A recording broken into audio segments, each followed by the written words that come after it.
Okay, hi, good morning, guys. It's early morning. My name's Matt. I wanted to keep this a bit spiritual, but also wanted to keep it real about life as well. I wanted to talk about something that happened to me about 2.5 to 3 years ago, in regards to my health and where I was at the time, and how spirituality helped me move through that. Also, talk about the people that really stepped up to the plate and would really support me. But the reason I want to talk about this right now is because it's the eve of when it all happened. It's a couple weeks until it's 3 years. About 3 years ago, I had a heart attack and 2 strokes. So I would have been 36 then. And at that time, I was made redundant from my job I was in for 4 years. I wasn't really happy. I broke up with my long-term partner. I was a father of 2. Still am, obviously. They were teenagers, and at that time, I was working long hours, and I was also quite spiritual, doing readings and healing stuff. But what predominantly at the time when I had, I was at the time I broke up with my partner, and then I obviously moved in with my sister, and it was really hard because I didn't really see my kids. I'm really close to my children. But when I had my heart attack, it really shocked me because I put on a lot of weight. Prior to this, my heart was packing up to about 3 years before it actually happened. So I have a scar here and a pacemaker to monitor my heart. I've got arrhythmia, chronic heart failure, and then right after that I had 2 strokes when I was living with my brother due to stress and stuff. And I don't know how to really explain how. I call them angels. On this earth, I want to give thanks obviously to my sister for taking me in, to my brother Peter, who was there, who done a lot of the driving around and around. But stepped right close to the plate was 2 people called my brother Mac and a good friend called Denise. She, both of them, I'm aware looking back, the stress it put on them, on their personal lives. But they never ever showed that when they were there. None of them did. They were just there giving their support. And I was in a place where I spent 6 months in hospital, and one of the big reasons I survived, I'll talk about the will to survive.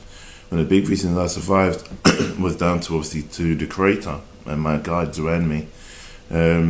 It's the first time I came into such. They taught me even while I was in hospital something called clear light meditation, which spiritually I've been taught spiritually than opposed to by earthbound people or spirits, and it helped me to, when I was having multiple heart attacks in hospital, to shift my body or my spirit while my body was going through this suffering or through this change. My will to survive was down to the love of 2 people who I love very dearly on this planet. And every time I speak about them, especially emotionally, I do fill up, And they're my 2 kids, Jordan and Joshua. They are, my reason for living. One was 17, Jordan was 17, Joshua was 12. And the stress it put on them was immense. It was something I can't even explain, But then the reasons I pulled through this. Prior to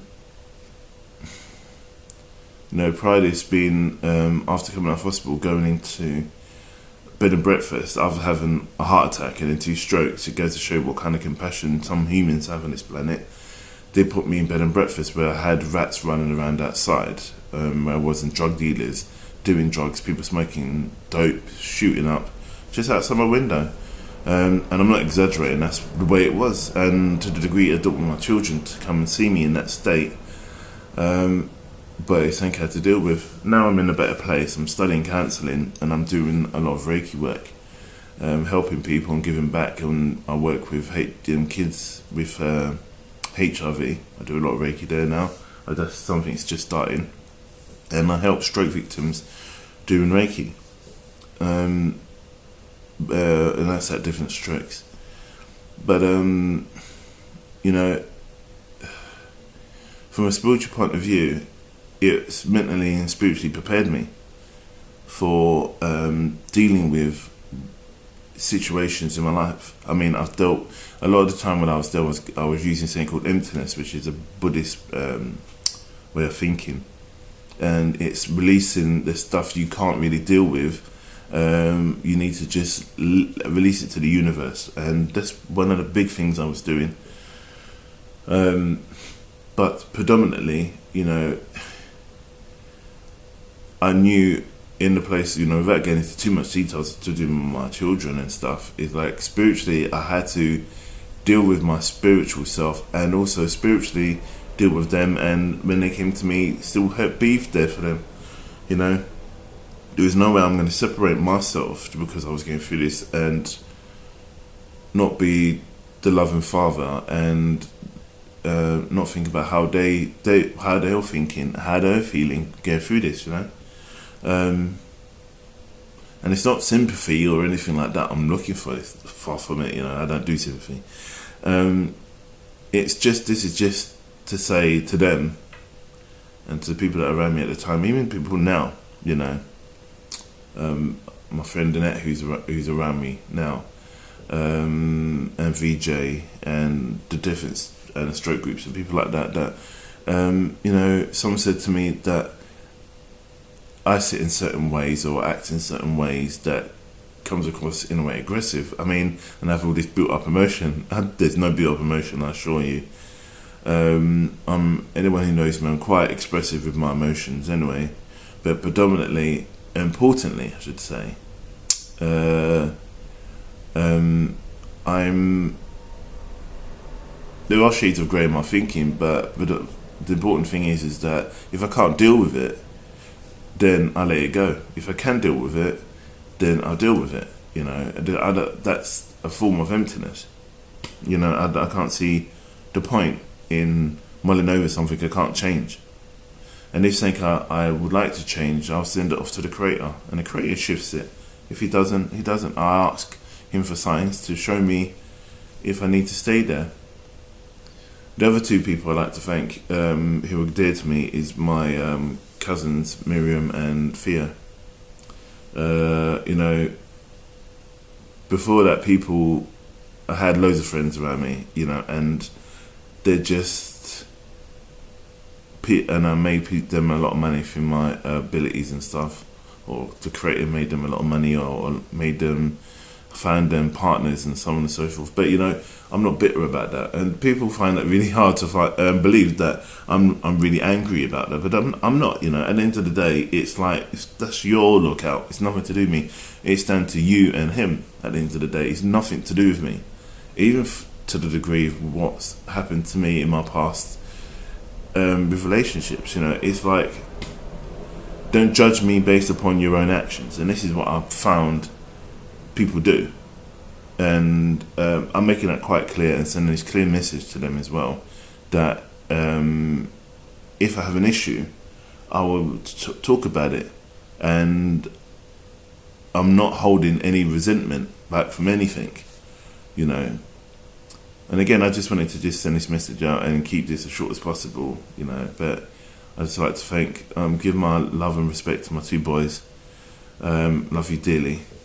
And to my close friends around me, and to my guys, and most of all to the Creator. So, and love to my brother in New Zealand. Hi. I haven't forgotten you. And my nephews and nieces. So, oops, nearly forgot my sister. So, yeah, so just a short one, and say God bless to all those people out there, and who's been supporting me on my videos that I've started doing. So eventually I'm going to come out and start doing healing work and mediumship soon. So it's when a creator thinks it's right for me. Okay. God bless.